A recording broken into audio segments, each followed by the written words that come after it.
Hi everyone, this is Killshot from 99 Gaming. This is The Walking Dead Comics, issue number 1, read and explained. So for some time, my viewers and my subs wanted me to go through and do comic book readings and compare the comics to the TV show. And I've done a lot of research online. That's where I come up with a little bit of my comic book knowledge.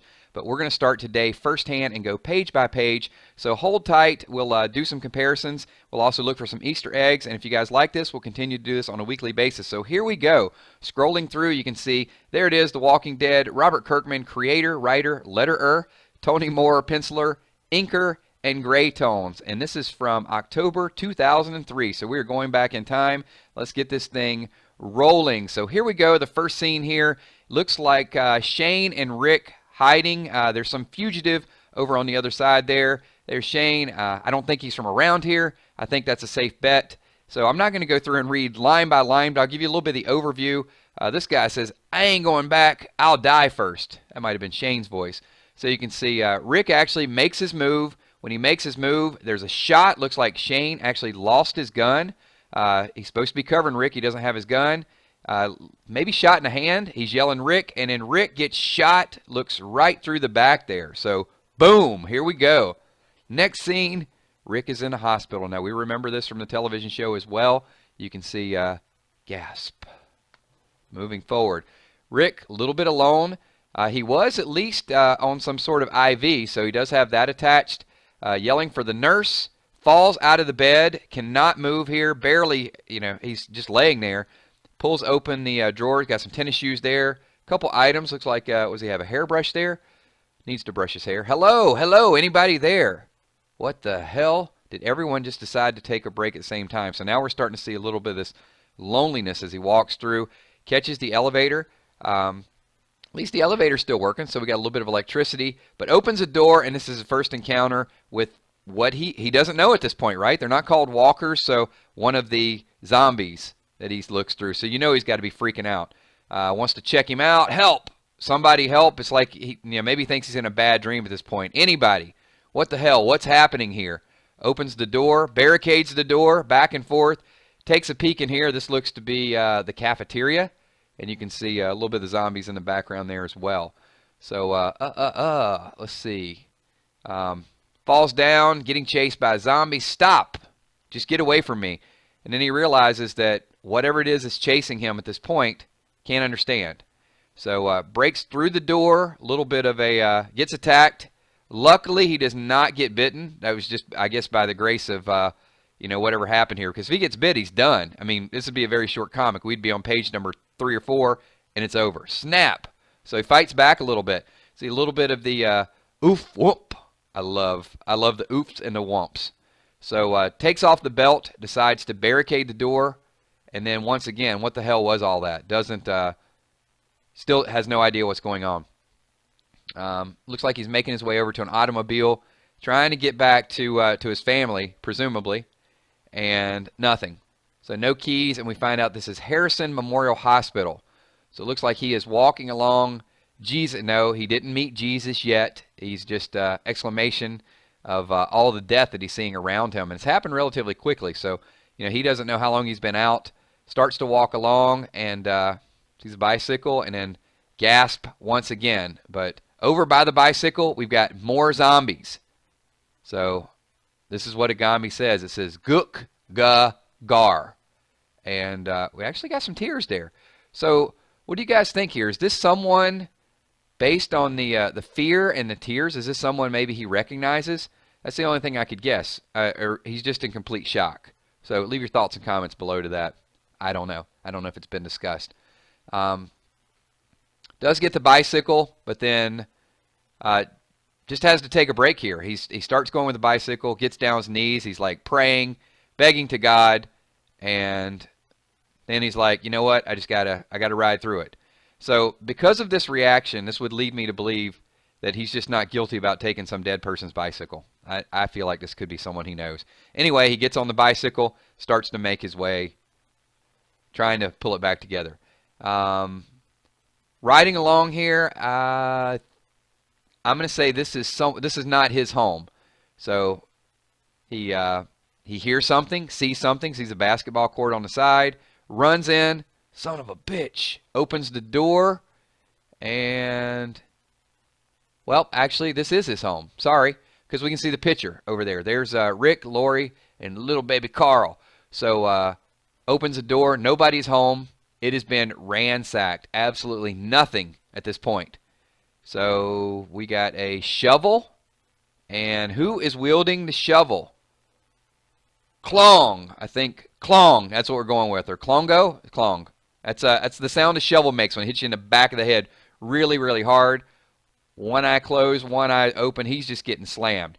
Dad, we know who this is. So you'll find out in a little bit, obviously. And if you've seen the TV show, you know, Jesus, son, what did you do? He was going to eat us. So his son obviously thought he was a walker. No, son, this man is alive. Grab his feet. Let's get him inside. He's like, oh. Yeah, it's a little late for oh. Rick, who just got out of the hospital, was already injured, now gets slammed in the back of the head with a shovel. Luckily, it was the boy swinging the shovel, because if that had been the man, which we do know is Morgan, it would have killed him. So he'd had nothing there. So, oh, you're awake. We're just getting ready to have dinner. So would you care to join us? And he's like, what the hell is going on here? So here we get a little bit of the backstory. Sorry about that. My boy hit you over the head. What are you talking about? We thought you were one of those things. Things? Rick says. Like stuff and things? Things. You mean those monsters that were at the hospital? Who are these people? What the hell is going on? Whoa, whoa. Calm down there, buddy. It's just misunderstanding. My boy didn't mean anything. How did it all happen? So Rick just wants to know a little bit of storyline. Like how did it happen? When did it happen? Wait a minute. Hold up. So you don't know. So he realizes at this point Rick is completely clueless. We get a little bit of the backstory here, I guess. I was shot. I woke up in the hospital, and I was attacked. Came home. My wife and kid were gone. The whole damn town is deserted. And Morgan's basically telling him, all media's been shut down for a few weeks. Haven't heard much of anything. Good blow to the head. Well, take him out. So now we get a little bit of storyline and finds out that as long as you hit them in the head, they know that take out the brain, and then the walkers die off. So we'll go to the second line here. So before they stopped broadcasting, they told us to relocate to the bigger cities. So make the assumption that everybody is going to Atlanta. There's Rick saying, my in-laws live in Atlanta, and that's a 5-hour drive from here. So thank God if they were protecting the cities. He's worried. So he thinks at this point all could be well in Atlanta, in the bigger city. Oh, yeah, I'm sure they're fine. So I think this is probably a little bit of reassurance. Maybe Morgan doesn't think they're fine, but he's going to give Rick a little bit of hope. Leave your thoughts and comments below to that. Well, I need a car if I'm going to get to Atlanta. Want to go shopping? So I think Rick's spirits are actually starting to pick up a little bit. So you're a cop, huh? Yep.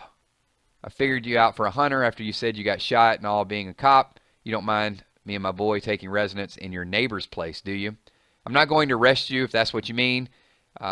So basically they're just looking to stay anywhere they can at this point, as long as you don't set up a fight over the place. It's not like we're stealing the place, your neighborhood. So, I mean, what are you going to do at this point? It's just all survival.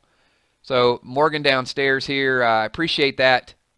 I never got your name. Rick, Officer Rick Grimes at your service. And you, Morgan Jones. And this here is Dwayne. So officially we get the title. TV show helped with that. So I'm going through the comics. Obviously, we know Morgan and Dwayne from the TV show. So you're a good man, Morgan. I really appreciate you driving me over here. You've helped out a lot. It's worth it just to talk to someone. So let's move forward and see exactly what is going on with Rick.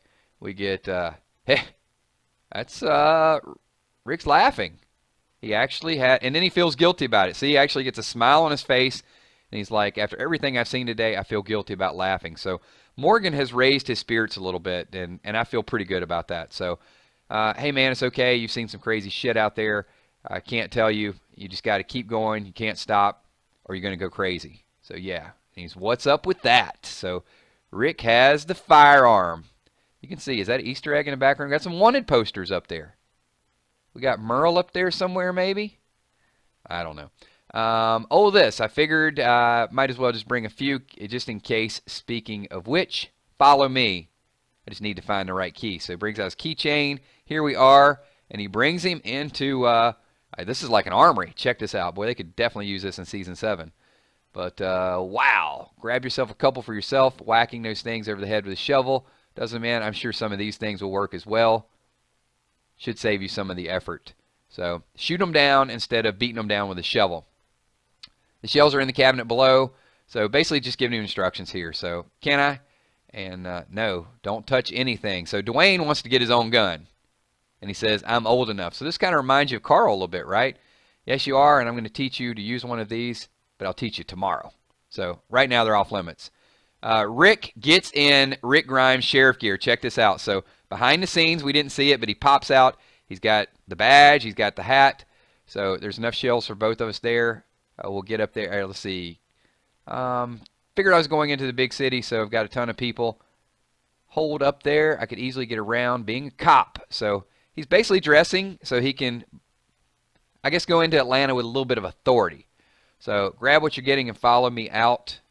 And let's see what they got going on. So you take that one. Oh, we got, let's see. Oh, these are police cruisers. I thought they're going after walkers. So you take the one on the left. I'll take the one on the right.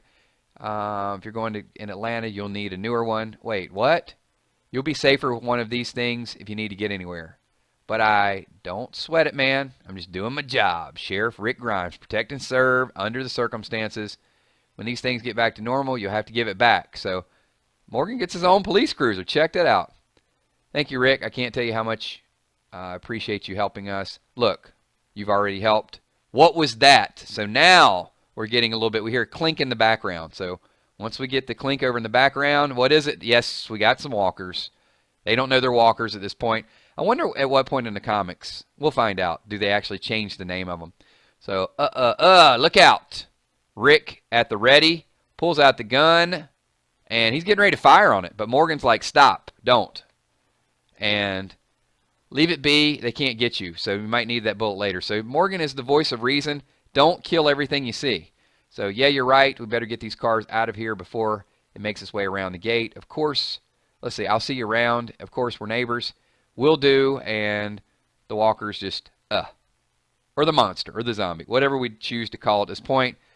Rick is making haste. So you can see he's driving, 35-mile-an-hour speed limit. On the way, you can see the hospital symbol, so on the way back. And gets out of the car, and we see another walker. We get the gack. And there it is. There's our first kill. He just can't help himself. So, blam! Shoots it right in the head and realizes at that point, that's what I got to do. So, and even sheds a tear once again. So, real emotional early on in this that, you know, you just don't, I guess from what we've seen Rick later on, you forgot like how emotional these things were in the very beginning. Gets back in the car and time to make his way. So that is it. That is the last slide, and we will be moving forward. If you guys want to see additional Season 2, I gave you a little bit of a spoiler. We'll move forward and we'll purchase these. Let me know your thoughts, your comments. This is The Walking Dead Comics, issue number 1. We'll do some live streams. We'll talk about all this stuff. If you guys want me to do additional readings, then definitely give this a thumbs up, and I'll try to piece it together little by little. If you don't want to see it, I'll probably do it and read them anyway. But thanks for everything that you guys do. 999 Gaming Army. All the Walking Dead people out there, all the people that we do theories with. Appreciate the forums. So we'll talk to you all soon. Peace.